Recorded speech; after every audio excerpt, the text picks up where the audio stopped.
الرحیم نحمدہ ونصلی وسلم علی رسولہ الکریم۔ میں دوستو کل ہم نے ایک مسئلہ بیان کیا تھا، میت کے کفن پر آیت الکرسی لکھنا یا قرآنی آیات لکھنا۔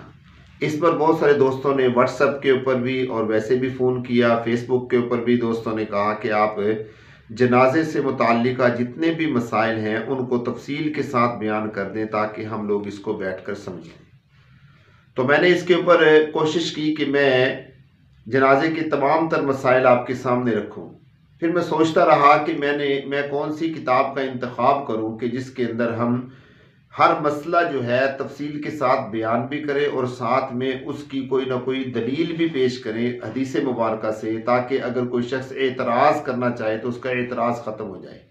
ویسے تو فقہ کی کتابیں بہت ساری ہیں، ہدایہ ہے، اس کے بعد قدور شریف ہے، کنز الدقائق ہے، شرح وقایہ ہے، اور کتابیں بہت ساری ہیں، لیکن میں نے اس کے لیے انتخاب کیا ہے اپنے درس نظامی کی بڑی مشہور کتاب ہے جسے جامع ترمذی کہا جاتا ہے۔ امام ترمذی رحمہ اللہ تعالیٰ نے اس کتاب کی تصنیف فرمائی ہے اور یہ امام بخاری رحمہ اللہ تعالیٰ کے شاگرد ہیں، تو میں نے ان کی کتاب سے انتخاب کیا۔ میں نے کہا کتاب الجنائز جو ہے یہ جامع ترمذی سے باقاعدہ طور پہ پڑھایا جائے اور اس میں جتنی بھی احادیث ہیں ان کو ذکر کیا جائے اور ان احادیث کے ان احادیث کے اندر جو مسائل ہیں وہ تفصیل کے ساتھ آپ سے عرض کیے جائیں۔ تو اس کے لیے آج ہم جو سبق پڑھیں گے سب سے پہلا وہ یہ ہے کہ انسان جب بیمار ہوتا ہے، مرنے سے پہلے آپ نے دیکھا ہوگا اکثر لوگ کیا ہو جاتے ہیں، بیمار ہو جاتے ہیں۔ نبی محترم صلی اللہ علیہ وسلم نے اس بیماری کا اجر کتنا بیان فرمایا ہے، اس کے لیے میں نے 2 حدیثوں کا انتخاب کیا ہے۔ نمبر 1، اس میں پہلی حدیث حضرت عائشہ رضی اللہ تعالی عنہا کی ہے۔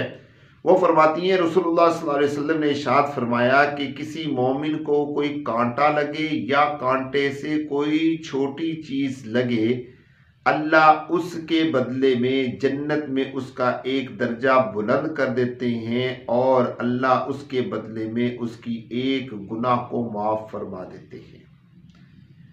کتنا بڑا اجر بیان کیا رسول اللہ صلی اللہ علیہ وسلم نے۔ حضرت عائشہ رضی اللہ تعالی عنہ فرماتی ہیں کہ کسی مومن کو کوئی کانٹا چبھا اور کانٹے سے بھی کوئی چھوٹی چیز لگی، اللہ تبارک و تعالیٰ اس کے بدلے میں اس کے جنت میں درجات کو بلند کر دیتے ہیں اور اس کے گناہوں سے درگزر فرما دیتے ہیں۔ امام ترمذی رحمہ اللہ تعالیٰ فرماتے ہیں ھذا حدیث حسن، حضرت عائشہ رضی اللہ تعالی عنہ کی جو روایت ہے حسن صحیح ہے۔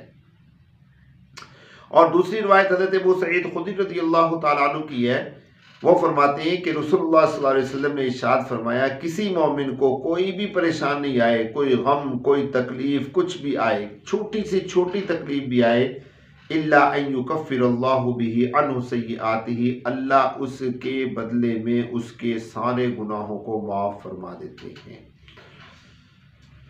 بیمار ہونا مرنے سے پہلے کی یہ بات ہے، اگر کوئی شخص مرنے سے پہلے بیمار ہو جائے یا کسی بھی مرض میں مبتلا ہو جائے، دنیا میں زندگی میں چھوٹی سی چھوٹی کوئی بھی تکلیف ہو جائے، اللہ تبارک و تعالیٰ اس کے سارے گناہوں کو معاف فرما دیتے ہیں اور اللہ رب العزت اس کا جنت میں درجہ بلند فرما دیتے ہیں۔ میں دوستو یہ 2 پہلی حدیثیں تھیں جو میں نے آپ کے سامنے عرض کی۔ انشاءاللہ تفصیل کے ساتھ آپ کے سامنے یہ مسائل بیان کریں گے۔ جو دوست میرے چینل پہ نئے ہیں ان سے گزارش ہے کہ میرے یوٹیوب چینل کو سبسکرائب کریں۔ انشاءاللہ روزانہ نئی آنے والے نوٹیفیکیشن، نئے آنے والے مسائل آپ کے سامنے پیش کیے جائیں گے۔ اللہ مجھے اور آپ کو فہم نصیب فرمائے۔